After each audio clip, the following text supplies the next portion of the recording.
Thank you very much indeed. Tom Brake. Speaker. Can I start by saying how pleased I am that we've got this far, because in spite of government attempts to derail this. But can I also say how unhappy and sad I am that we are now on day 1007 since the 23rd of June 2016, and it is now really that we are having the first attempt at this sort of dialogue. And I'm pleased that, in fact, the tone of the debate, broadly speaking, has been positive, with people setting out their views on the different options that are before us. One option that I must speak strongly against is option B, no deal,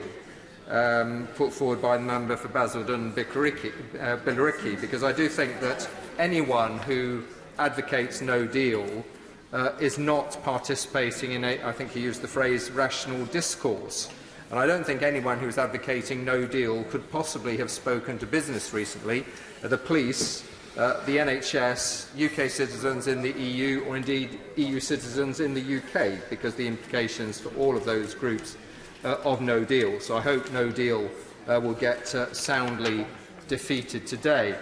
In relation to option D, now, whilst I think in some ways Common Market 2.0 it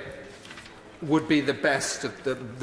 perhaps of the options that are available, at the same time it's possibly one of the worst, because it leaves us rule takers, not rule makers, and would enable those who are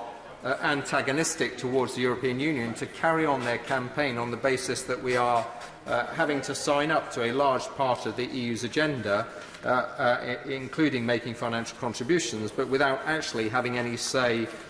in the goings-on. So I think in many ways that is probably a halfway house before another push at some point in the future for us to leave the European Union. So I hope that will not be passed today. There are a number of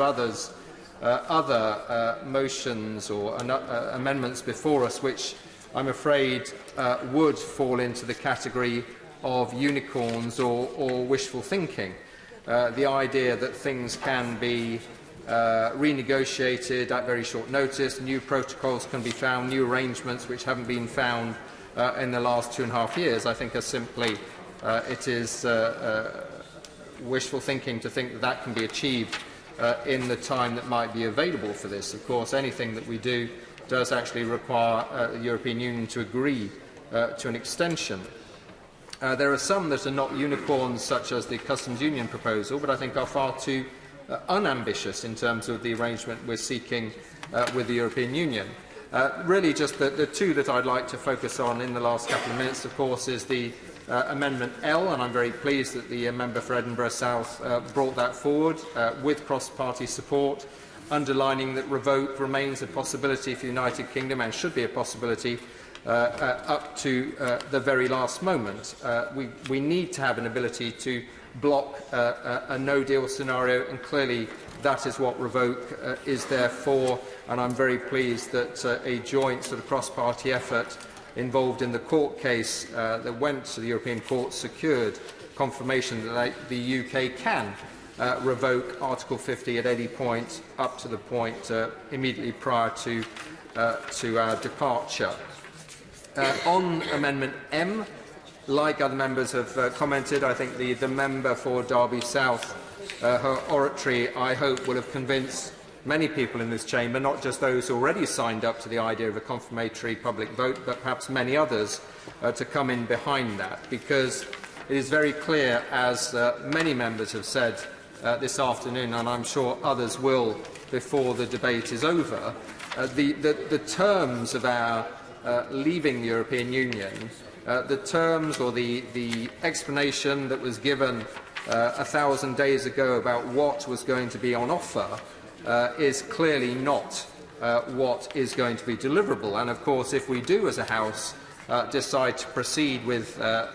some of the motions here, or some of the amendments here today, clearly those are not ones that are the ones that were voted on 2.5 years ago. Certainly they're not the ones that the Prime Minister says is representative of Brexit, and that's why I think it would absolutely have to go back to a confirmatory public vote, and with the level of cross-party support on that, I hope that it is something that when we get to the next stage we will be able to proceed with.